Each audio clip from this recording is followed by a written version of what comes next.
Hi there, welcome to a behind the scenes preview of the Member Show. The Member Show is kind of the open mic night of Foothills Arts Center. There's no media restriction, no scale restriction. We open it up to everybody and we jury in about 50% of the artists who enter. So it's a super diverse show, and it's made up of a lot of Colorado residents. We get a couple pieces mailed in, but for the most part it is a local show made up of our membership. It's a show that's particularly tricky to lay out and design given its diversity. So this year my approach was generally based on color, trying to find interesting pairings and interesting groupings based on color to try and bring up certain highlights. This room, a lot of work got brought into here mostly because of its brightness. So there's a lot of whites in this room. There's also a lot of smaller works. It's a tighter area, so you don't get to step as far away from the work in this room. So we tend to put smaller stuff in here. Looks like I've got to fix. Oh, I started putting 2 pieces of sticky tack, so these are all going to get fixed. These labels are all out of level.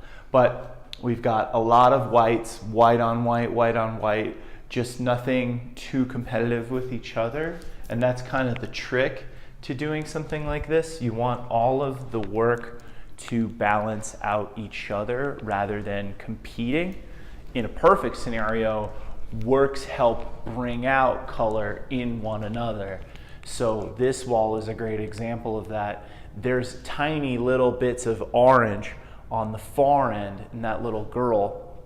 There's some like really warm highlights and line work in there. And the artist elected to use a similar kind of burnt orange color to paint the outside edge of the panel to kind of elevate. But we can also do that with other works, the works next to it. Like if, for example, you're a person and you have blue eyes, so then you wear some like blue jewelry or a blue shirt, and then they say, oh, that really brings out the color in your eyes. We do the same thing with artwork, and that's happening here with that orange on all 3 pieces on this wall. We try to do that other places in the show as well. Where's another good example of that?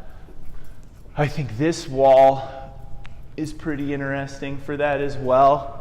These reds, these are some really busy works on this wall that can be very difficult to find an adequate pairing for because they can overpower anything you put next to them.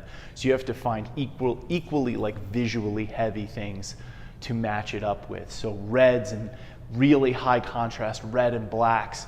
So they end up working pretty nicely together without fighting too much or overpowering each other. Another example of trying to bring out colors just so happens to be these kind of oranges and warm colors again. If you come over this way, and these skip over the green one quite a little bit, but the greens match up too. And then the oranges in this one further to the left all pull out, and they pull out of one of the diamonds there as well. So that's kind of what I focused on. In years past, we've done groupings based on genre. We put all the portraits together, we put all the landscapes together. Or last year, I think we focused a little bit more on, what was last year? We did the genres. And then last year, I think we tried to focus a little bit more on media. We get all of the abstracts together, we get all of the watercolors together, and we kind of match those up. But this year we really tried to work on color, and it's actually similar to how you'd lay them out in a home. You wouldn't want works, clashing with the room or clashing with each other. So that was kind of the motivation this year in how we lay it out. This show, more than any other show, really requires a strategy like that. Oh, and if you want to come see it, the opening reception is Thursday the 24th from 6 to 8, and we open to the public on Friday morning at 10 a.m.